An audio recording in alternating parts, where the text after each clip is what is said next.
चलते हैं श्रीमद् भागवत महापुराण, जिसमें भगवान ने समुद्र मंथन करा करके दिव्य रत्नों को प्रकट किया। 14 रत्न जो कुछ दैत्यों को मिले, कुछ देवताओं को मिले और कुछ स्वयं श्री भगवान ने स्वीकार किए। आखिरी में भगवद अवतार धन्वंतरी जी अमृत का कलश लेकर, तो अमृत का कलश देखते ही दैत्यों ने बलपूर्वक छीन लिया। भगवान सर्व सामर्थ्यशाली है।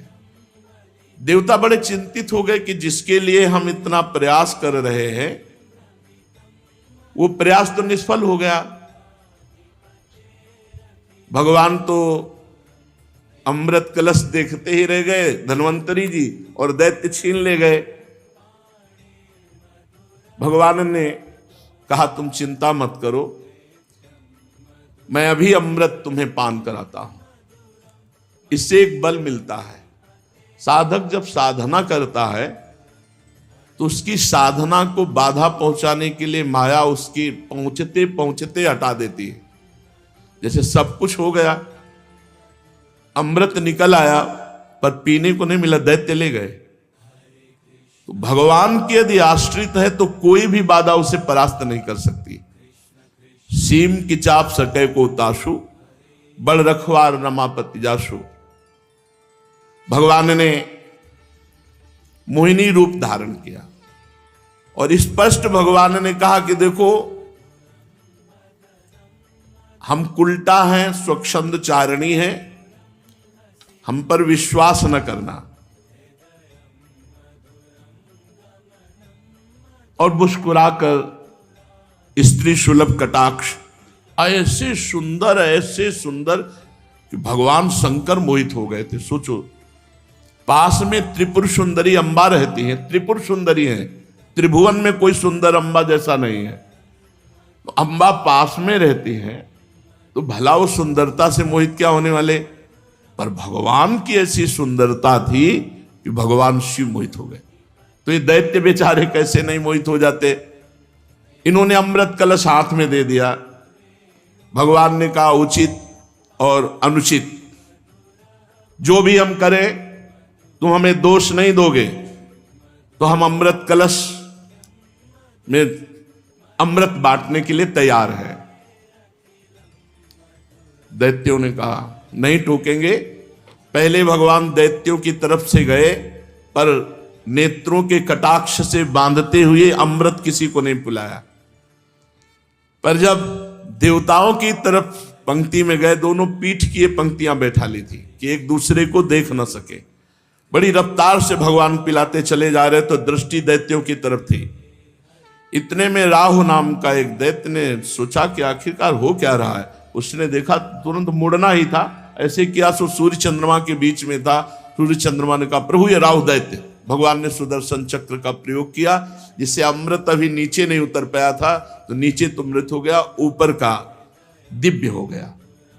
अमृत पान करके वो आज भी सूर्य और चंद्रमा को, पूर्णिमा और अमावस्या को ग्रहण लगते हैं। पूरा अमृत पिला दिया देवताओं को, कलश सामने फेंका दैत्यों के और अपने स्वरूप में आ गए। अरे उनका ये तो हरि है, हमारे साथ तो बड़ा धोखा हुआ। भगवान गरुण को बुलाया, गरुण पे बैठे उड़ गए। अब देवता और दैत्यों में भारी युद्ध प्रारंभ हो गया।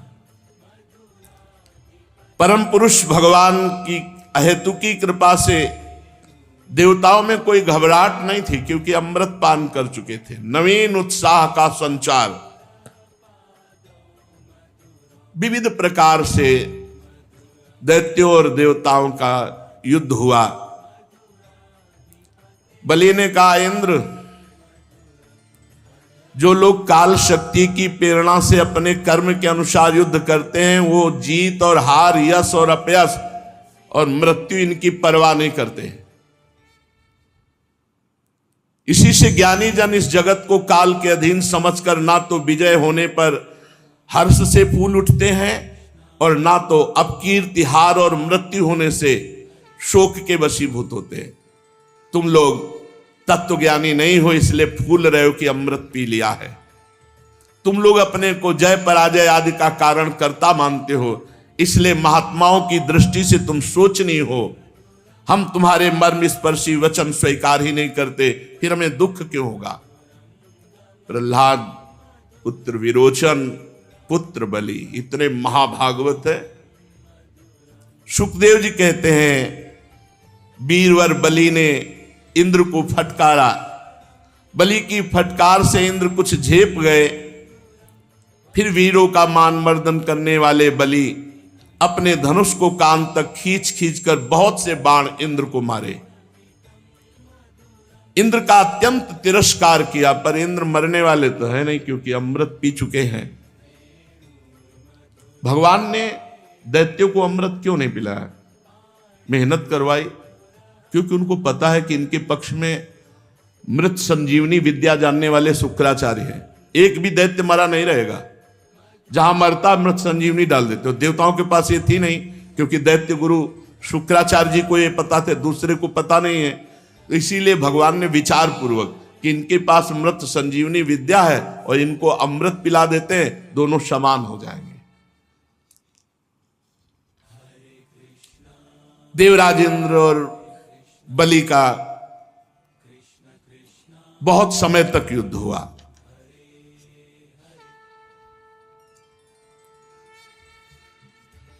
त्वष्टा की तपस्या का सार जो वृत्तासुर प्रकट हुआ था, इंद्र ने कहा मैंने वज्र के द्वारा उसको मार डाला।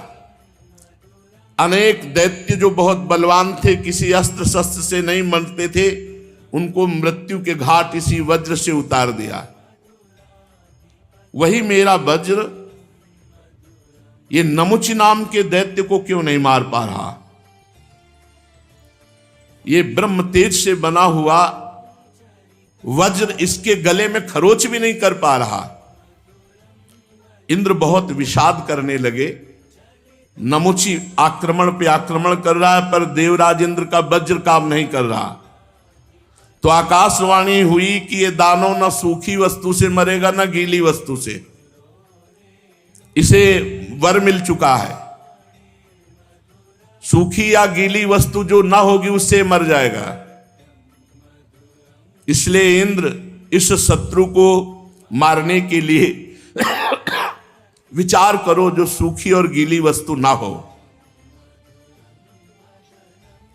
आकाशवाणी सुन करके बड़ी एकाग्रता से विचार करने लगे कि कौन सी ऐसी वस्तु है जो सूखी या गीली नहीं है, उससे मारा जा सके। तो ध्यान में आया भगवत प्रेरणा से फेन। फेन ना सूखा है और ना गीला है, इसलिए उन्होंने समुद्र का फेन लिया और फेन फेंका, तो फेन से उसकी गर्दन कट गई, जो वज्र से नहीं कटी थी। गंधर्व शिरोमणि विश्वावसु तथा परावसु गान करने लगे, देवताओं की दुंदुभियां बजने लगी, नर्तकियां आनंद से नाचने लगी। इस प्रकार वायु, अग्नि, वरुण आदि दूसरे देवताओं ने भी अपने शत्रुओं को परास्त किया। ये भगवान की लीला होती रहती है। कभी दैत्य परास्त करते देवताओं को, कभी देवता दैत्यों को, कभी साधु जनों की विजय होती, कभी असाधु जनों की विजय होती है। पर जो भगवान की छत्र छाया में रहते हैं उनका सदा मंगल ही होता है। नारद जी आए और कहा देवता और दैत्यों, आप लोग अपने अपने बल को लगाकर देख चुके हो, अब हमारी आज्ञा है कि दोनों सुख समृद्धि को प्राप्त हो और युद्ध बंद करो। सुखदेव जी कहते हैं देवताओं ने देवर्षि नारद की बात मानकर अपने क्रोध के वेग को शांत किया, और फिर दैत्यों ने भी वही बात मानी और युद्ध बंद हुआ। नारद जी एक ऐसे महात्मा है कि देवता मतलब कंस के पास जाते हैं तो वैसे सम्मान, वसुदेव जी के पास तो वे कहीं भी जाएं इनका कहीं तिरस्कार नहीं, और सबको ऐसा लगता है मेरे हित की ही बात कहते हैं। जो मरे हुए दैत्य थे, देखो शुक्राचार्य जी ने अपनी मृत संजीवनी विद्या से उनको जीवित कर दिया। किसी के कोई घाव नहीं, कोई कटे अंग नहीं, सब स्वस्थ। इसीलिए भगवान ने देवताओं को अमृत पिलाया। बलि जी भगवान का चिंतन करते हुए न दुख न सुख। जब ये सुना कि भगवान ने मोहिनी अवतार धारण किया है, असुरों को मोहित करके देवताओं को अमृत पिला दिया, तो सती से कहा देखो हम जा रहे हैं भगवान के जहां जहां अवतार होते हैं वो अवतारों के दर्शन करते हैं, अब हम इस मोहिनी अवतार के दर्शन के लिए जा रहे हैं। देवी ने कहा कि हम भी साथ चलेंगे। माता जी ने तो कुछ गणों ने, नित्य पार्षद जो हैं, उन्होंने कहा हम भी साथ चलेंगे, भगवान के दर्शन करेंगे। भगवान गौरी शंकर और उनके पार्षद ये सब भगवान के धाम पहुंचे। भगवान मुस्कुराए, सर्वांतर्यामी हैं, खड़े होकर प्रणाम किया भगवान श्री हरि ने। विराजो महाराज, आज ये शिव परिकर कैसे पूरा आगमन हुआ, कारण क्या है? महादेव जी ने कहा समस्त देवताओं के आराध्य देव आप, विश्व विजयी जगदीश्वर जगत स्वरूप हैं। समस्त चराचर पदार्थों के मूल कारण ईश्वर और आत्मा भी आप ही हैं। इस जगत का आदि अर्थात प्रकट करने वाले, मध्य अर्थात पालन करने वाले, अंत अर्थात प्रलय करने वाले आप ही हैं। आप अविनाशी हैं, आप हमारे स्वरूप हैं। आप दृष्टा दृश्य, भोक्ता भोग भाव से रहित है। वास्तव में आप चिदानंद मात्र ब्रह्म हैं। प्रभु, ये हमने आपका अवतार सुना है, मोहिनी अवतार।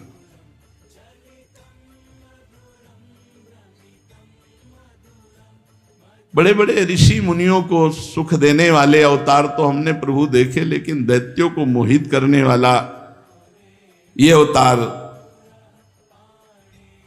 श्री सुखदेव जी कहते हैं जब भगवान शंकर ने ऐसा कहा तो भगवान श्री हरि हंस दिए और बोले रहने दो, इस चक्कर में मत पड़ो। और अवतार अलग बात है, ये हमने मोहित करने वाला अवतार लिया था। शंकर जी, अमृत का कलश दैत्यों के हाथ में चला गया था, दूसरा कोई उपाय नहीं था। देवताओं का काम बनाने के लिए कौतूहलवश वो महासुंदर रूप मैंने धारण किया कि वो अपने आप कलश हमारे हाथ में दे दिए। देव शिरोमणि, वैसे योगी पुरुष को इस रूप को नहीं देखना चाहिए, पर आप देखना चाहते हैं, मैं दिखाऊंगा। परंतु ये आप में भी उत्तेजना पैदा कर सकता है, पहले बता दिया। आप में भी उत्तेजना पैदा कर सकता है। संकल्प प्रभवोदयम, काम संकल्प आपके अंदर उदय हो सकता है। भगवान शंकर ने कहा प्रभु आप ही तो है ना, कोई और तो नहीं है ना, हम देखना चाहते हैं। बस जहां भगवान विराजमान थे वहां से अंतर ध्यान। तो जब कोई सामने हो और आंखों से ओझल हो जाए तो इधर उधर दृष्टि जाती है, तो देखा कि एक गेंद उछालते हुए वही 14-15 वर्ष की अवस्था की नव किशोरी होती। बड़ा सुंदर उपवन, भांति भांति के ऐसी लताएं वृक्ष फूले हुए झूम रहे हैं, लाल लाल कोपलें, और गेंद उछाल रहे हैं भगवान। और गेंद उछालते समय वस्त्र इधर उधर हो रहे, कमर की करधनी, कर की चूड़ी और श्री चरणों के नूपुर ये ध्वनि भी कर रहे हैं। अब महायोगी भगवान शिव को मोहित करना चाहते हैं तो फिर श्री चरण एकदम लाल लाल सुकुमार नवीन पल्लव की तरह, और वो ठुमुक ठुमुक कर चाल, बड़े लीला विहारी। धीरे से गेंद ऐसी मारी जो महादेव जी के नजदीक जाए। उठाने के लिए गए हों और ये भूल गए महादेव जी कि अभी हरि से कहा था मोहिनी रूप दिखा देना। उनको ये नहीं पता ये मोहिनी रूप भगवान का है। गेंद उठाया और भाग पड़े। महादेव जी की तरफ तिरछी नजर से देखा, मानो बुला रहे हैं। देख लो, शब्द स्पर्श रूप रस गंध विजयी होते जो महादेव की उपासना करते हैं। अरे ये तो योगींद्र मुनींद्रों के गुरु हैं। इतने आसक्त हो गए मोहिनी में कि त्रिपुर सुंदरी गौरी भगवती पास में विराजमान है, देखा भी नहीं और भाग पड़े और विह्वल हो गए। गण भी आश्चर्यचकित हो गए कि ये क्या लीला कर रहे महादेव। बस महादेव जी को लगा कि एक बार गले से लगा ले, एक बार गले से लगा ले। मोहिनी उतना ही भागती थी जिसमें महादेव जी को लगे कि मैं अभी पकड़ लिया। अब धीरे धीरे वायु ऐसी जोर की आई कि साड़ी उड़ गई।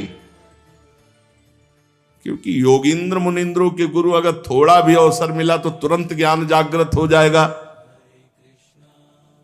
करधनी खुल गई और साड़ी उड़ गई। अब तो मोहिनी भगवान का एक एक अंग इतना सुंदर, जहां आंखें जाती वहीं मन रम जाता। भगवान शंकर अत्यंत आकृष्ट हो गए और मोहिनी भी ऐसी हाव भाव प्रीति दिखाने लगे कि वो भगवान शंकर पर आ सकते हैं, वो भगवान मोहिनी पे आ सकते हैं, तो वो मोहिनी भगवान शंकर जी पर आ सकते हैं। महाज्ञान समुद्र भगवान शंकर मोहिनी के हाव भाव से लज्जा छोड़ करके दौड़ पड़े मोहिनी का आलिंगन करने के लिए। ऐसे भाग रहे जैसे कुलवती कोई स्त्री लज्जावान भाग रही हो, ऐसे भगवान भाग रहे, छूना मत, ऐसे चेष्टा करते हुए। और एक दौड़ती है, एक वृक्ष की आड़ में होकर फिर महादेव की स्थिति देखती और हंसने लगती है, फिर इशारा करती है। भगवान शंकर बार बार सावधान होना चाहते हैं, लेकिन देख लो, अत्यंत वेग से दौड़ करके मोहिनी का जूड़ा पकड़ा और हृदय से लगा लिया। जे भी हृदय से लगाया तो शांति हो गई, क्योंकि भगवान ही तो है ना परम शांत। अब वो बाल खुल गए थे। जब भुज पास हटाया तो देखा हरि, जब भुज पास किया तो मोहिनी, और जब भुज पास हटाया बोले प्रभु गजब का रूप, गजब का रूप, ऐसा अवतार तो हमने कभी ले। बोले मना कर रहे थे ना कि योगियों के लिए नहीं है, ये तो भोगियों को आकर्षित करने वाला है।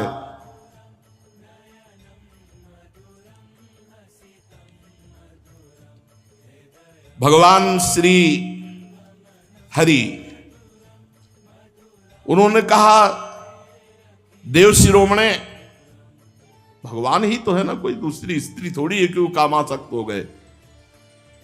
भगवान ने कहा, श्री हरि ने, देव शिरोमणे, मैं ये देख रहा हूं कि ये सब हुआ, पर आपकी निष्ठा में कोई फर्क नहीं है। ये बड़े आनंद की बात है कि मेरी अपार माया का प्रयोग आपके ऊपर हुआ, ऐसे हाव भाव किए, पर आपकी स्थिति वही रही। स्थिति में आप, ये तो भगवान ही देख सकते हैं ना, स्थिति नहीं बिगड़ी, ये लीला बाहरी हुई, पर स्थिति, लीला बाहरी इसीलिए हुई कि हरि ही है, वो जान रहे शिव जी कि हरि है, तो हरि और हर में कोई अंतर थोड़ी है। यद्यपि मेरी ये गुणमयी माया बड़ों बड़ों को मोहित कर देती है, फिर भी अब ये आपको कभी मोहित नहीं करेगी, क्योंकि सृष्टि आदि के लिए समय समय पर उसे शोभित करने वाला काल मैं ही हूं। इसलिए मेरी इच्छा के विपरीत यह रजोगुण आदि की सृष्टि माया नहीं कर सकती। जिस पर मैं कृपा करता हूं उसे माया परास्त नहीं कर सकती। श्री सुखदेव जी कहते, परीक्षित, इस प्रकार भगवान श्री हरि ने भगवान शंकर का सत्कार किया। तब उनसे विदा लेकर के एवं उनकी परिक्रमा करके वे अपने गणों के साथ कैलाश को चले गए। भरतवंश शिरोमणि भगवान शंकर ने बड़े बड़े ऋषियों की सभा में अपनी अर्धांगिनी सती देवी से अपने हरि रूप की अंशभूता मायामयी मोहिनी का इस प्रकार प्रेम से वर्णन किया था कि देवी, तुमने देखा परम पुरुष परमेश्वर भगवान श्री हरि की माया। देखो, यूं तो मैं समस्त कला कौशल विद्या आदि का स्वामी और स्वतंत्र भगवान हूं, फिर भी उस माया से विवश होकर मोहित हो गया। फिर दूसरे जीव परतंत्र हैं, वो मोहित हो जाए तो इसमें कौन से आश्चर्य की बात है। जब मैं 1000 वर्ष की समाधि से उठा था, तब तुमने मेरे पास आकर ये प्रश्न किया था कि तुम किसकी समाधि लगाते हो। तो ये वही साक्षात आत्मस्वरूप सनातन श्री हरि हैं, जिनको मैं समाधि में ध्यान के द्वारा उनके रूपानंद का पान करता रहता हूं। ना तो श्री हरि को काल ही सीमा में बांध सकते हैं और न वेद ही वर्णन कर सकते हैं। इनका वास्तविक स्वरूप अनंत और अनिर्वचनीय है। श्री सुखदेव जी कहते हैं, परीक्षित, मैंने विष्णु भगवान की ऐश्वर्यपूर्ण लीला तुमको सुनाई, जिसमें समुद्र मंथन के समय अपनी पीठ पर मंदराचल धारण करने वाले भगवान का वर्णन हुआ। जो पुरुष भगवान का ये समुद्र मंथन, मोहिनी अवतार धारण करना, भगवान शंकर का मोहिनी रूप में आसक्त हो जाना, ये चरित्र सुनेगा, वो भगवान की माया से मोहित नहीं होगा। ये लीला संसार के समस्त क्लेश मिटाकर बिना परिश्रम के भगवत प्राप्ति कराने वाली है। ये जो लीला सुनी आपने, चाहे भगवान के चरणों की शरण ग्रहण करे या ना किए हो, कोई भी सुने चरित्र भगवान के, तो भगवान के प्रति शरणागति का भाव आ जाएगा और बिना परिश्रम के उसका भजन बनने लगेगा और भगवान की उसको प्राप्ति होगी। आज यहीं विश्राम करते हैं।